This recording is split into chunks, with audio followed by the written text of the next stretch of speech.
Yes. అదే ఎవరి జీవితంలో అయినా కూడా పెళ్ళి అనేది ఒక పెద్ద స్టెప్ కదా మేడం యాక్చువల్గా. అంటే నేను నాకు తెలిసిన దాంట్లోంచి కొన్ని విషయాలు బయట చూసిన వాటిలోంచి అడుగుతున్నాను. అది తప్పైతే మీరే చెప్పండి యాక్చువల్గా. మీది లవ్ మ్యారేజా, అరేంజ్డ్ మ్యారేజా? లవ్ లవ్ కూడా కాదు, అరేంజ్ కాదండి. అది ఒకలాంటి అదే అలా ఒక కనెక్ట్ అయ్యాం అంతే. ఆ టైంలో ఏదో మంచితనం చూసి కనెక్ట్ అయ్యి అలా అయిన మ్యారేజ్ అండి అది. అయితే దాంట్లో రాసిన దాంట్లో నేను చదివింది ఏంటంటే మీ హస్బెండ్ అప్పుడు ఇంతకుముందు హస్బెండ్ ఆయన సూసైడ్ అటెంప్ట్ చేసుకోవడంతో మీరు ఆ అప్పులు తీర్చడానికి మళ్ళీ సెకండ్ ఇన్నింగ్ స్టార్ట్ చేశారు. ఇవన్నీ ఉన్నాయి. అది రైట్ తప్పు చెప్పండి. చాలా ఏం జరిగింది? అన్ని తప్పే, ఏమీ లేదు. తన ఏదో ప్రొఫెషనల్ సినిమా ప్రొడ్యూసర్గా ఉన్నప్పుడు తను ఏదో డిసిషన్ తీసుకుని అప్పుడు అదేం ప్రాబ్లం అంత సాల్వ్ అయ్యింది. దానివల్ల ఏం లేదు. తర్వాత ఆయన ఆ అప్పు తీర్చడానికి మళ్ళీ రియల్ ఎస్టేట్ చేసి మొత్తం అప్పులు కూడా తీర్చేస్తారు. అది ప్రాబ్లమే లేదు. అది ₹1 ₹2 కాదు కదండి. నేను సినిమాలు చేసి మళ్ళీ కోట్లు కదా. అవునవును. సో అప్పట్లో కోట్లు అంటే ఎంత కదా, చాలా ఎక్కువ. సో అదంతా ఆయనే చూసుకున్నారు. అంటే మీరు అక్కడ ఎందుకు వచ్చిందంటే ఆ టాపిక్, మీరు బ్రేక్ తీసుకుని మళ్ళీ కొన్నేళ్ల తర్వాత వచ్చేసరికి ఆ టాపిక్. నాకు సినిమా ప్యాషన్, నాకు సినిమా ఇష్టం అండి. ఎప్పుడు చేయాలని ఉంది. మళ్ళీ ఆపర్చునిటీ నాకు చేయాలని అప్పుడు దొరికింది కాబట్టి మళ్ళీ చేశాను. అదే అది క్లియర్ అప్పుడు నేనే బ్రేక్ తీసుకున్నా, మళ్ళీ నేనే వచ్చా. ఓకే, బ్రేక్ తీసుకోవడానికి రీజన్ అంటే కొన్ని రోజులు అంటే తనకు కూడా ఇష్టం లేదు సినిమాలో వద్దు కొన్ని రోజులు అన్నట్టుగా చెప్తే నేను సరే అని అలా డిసిషన్ తీసుకున్నాను. తర్వాత నేను వచ్చేసాను. Not to hurt you, but కాకపోతే అంటే విడిపోయే సిచ్యువేషన్ ఎందుకు వచ్చింది? విడిపోయేది ఏం లేదండి, ఫ్రెండ్లీగా విడిపోయాం అంతే. ఎందుకు ఏం పెద్ద ప్రాబ్లమ్స్ ఏం లేదు. తను కూడా మంచి వ్యక్తి. ఇక్కడ నేను సినిమాలో వచ్చేసాను, తను బిజినెస్ లో బిజీగా ఉండే. సో అలా విడిపోవడం లేదు, ఫ్రెండ్లీగా మాట్లాడుతుంటా అన్ని చేస్తున్నా కానీ బట్ వేరుగా ఉన్నాం. But being a single parent అన్నప్పుడు ఏంటంటే చైల్డ్ కేర్ అనేది చాలా ఇంపార్టెన్స్ ఉంటుంది కదా. మీకు 2 పిల్లలు ఆల్రెడీ, పాప బాబు. మరి ఎలా ఉంటుంది వాళ్ళతోటి, ఎలా చూసుకుంటారు? నాకు ప్రపంచమే వాళ్ళు. నాకు ఫస్ట్ ప్రపంచం సినిమా, సెకండ్ ప్రపంచం నా పిల్లలు. మరి మీరు ఎప్పుడు షటిల్ అవుతుంటారు కదా, హైదరాబాద్కి చెన్నైకి ఇలా తిరుగుతూ ఉంటారు కదా. మరి ఎలా చైల్డ్ కేర్ అనేది ఎలా కుదురుతుంది మీకు? మిస్ అవుతున్న ఫీలింగ్ వస్తుంటుందా, లేకపోతే ఎలా ఉంటుంది? తప్పకుండా మిస్ అవుతానండి. ఎందుకంటే ఇప్పుడు పొద్దున్నే వర్క్ చేసి వచ్చి నైట్ పిల్లలు చూడడం వేరు, ఆ వర్కింగ్ వేరు. 3 days 10 days ఒక్కోసారి 15 days కూడా నేను అవుట్డోర్ రావాల్సి వస్తుంది. అలాంటప్పుడు చాలా మిస్ అవుతుంటాను పిల్లల్ని.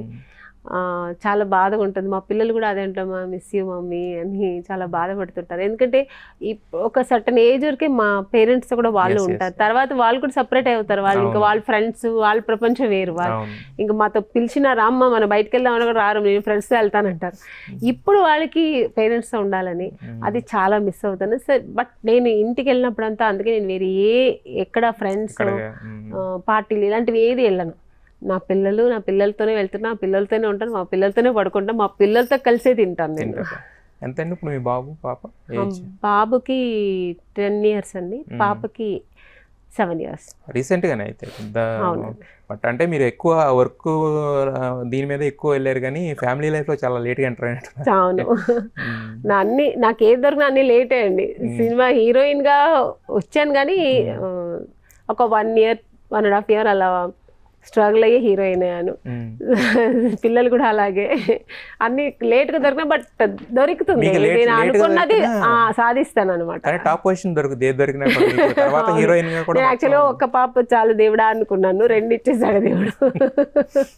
అనుకోలేదు అసలు పాప ఇంకో సెకండ్ బేబీ అవుతుంది నేను అసలు లైఫ్లో అనుకోలేదు. ఒక్కటి చాలు అనుకున్నా, సెకండ్ ఇమ్మీడియట్గా అయింది. దేవుడు ఇచ్చింది ఎందుకు కాదనాలని 2 పిల్లలు ఉన్నారు. అదే మీరు అంటే లేట్గా స్టార్ట్ అయినా కూడా హీరోయిన్గా రాజేంద్ర ప్రసాద్ గారితో అలా స్టార్ట్ చేసిన స్టార్ హీరోల దాకా మొత్తం అందరితో, నాగార్జున గారితో అందరితో చేశాను. ఇంకొక మంచి పెద్ద అంటే కె. విశ్వనాథ్ గారు, బాపు గారు, రాఘవేంద్ర గారు, తర్వాత దాసనారాయణ, ఇలా కృష్ణారెడ్డి గారు, ఈవి సత్యనారాయణ గారు నన్ను ఇంట్రొడ్యూస్ చేసింది ఆయన. ఈవి గారు మహానుభావుడు, ఎక్కడున్న ఆత్మశాంతిగా ఉండాలి. ఎస్వి కృష్ణారెడ్డి గారు, ఇలా అందరూ మంచి డైరెక్టర్స్ తో మంచి క్యారెక్టర్స్ చేశారు. అది నాకు ఒక వరం. అయితే మేడం, మీరు వచ్చిన కొత్తలో ఏంటంటే ఈ కలర్ గురించి, వీటి గురించి డిస్క్రిమినేషన్స్ అనేవి ఉండేవి కదా. కలర్ డిస్క్రిమినేషన్స్ అనేవి ఉండాలి కదా, అంటే కొంచెం బ్లాక్ గా ఉంది ఇలాంటివి చాలా ఉండేదండి. మరి అలాంటి వాటి నుంచి అలా అవమానించినప్పుడు మీకు నేను పర్వాలేదు, నేను ఇక్కడ హీరోయిన్ గా సెటిల్ అవ్వగలను అనే మీకు ఒక స్ట్రాంగ్ డెసిషన్ రావడానికి అది అవమానం ఎవరు డైరెక్ట్ అవమానం చేయలేదండి. బట్ కాదే ఫోటోస్ చూసేవారు, చాలా బాగుందని పిలిచేవారు. చూసిన తర్వాత వాళ్ళ ఎక్స్ప్రెషన్స్ వేరేలా ఉండేది. అదే అంటున్నాను. ఈఎంఐ అన్నట్టుగా ఉండేది అనేసి తర్వాత చెప్పి పంపిస్తా యాక్టింగ్ చేయమని, అంటే ఆడిషన్ తీసుకునేవారు. అంతా నచ్చేది వాళ్ళకి, డాన్స్ చేయమంటే చేసేదాన్ని, యాక్టింగ్ చేసేదాన్ని, ఏడవమంటే ఏడేది, అన్నీ చేసేదాన్ని. బట్ వాళ్ళకి ఎక్కడో ఏదో మైనస్ అనిపించేది. మళ్ళీ చెప్పి పంపిస్తాం మేడం, చెప్పి పంపిస్తామమ్మా అనేవారు.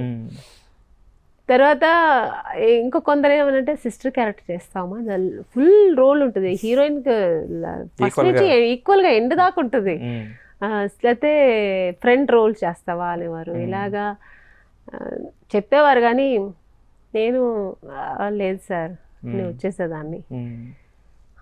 ఇట్లంతా చేసి హీరోయిన్ అయిన వాళ్ళు కూడా ఉన్నారు అని కొంతమంది నన్ను కన్విన్స్ చేసేవారు.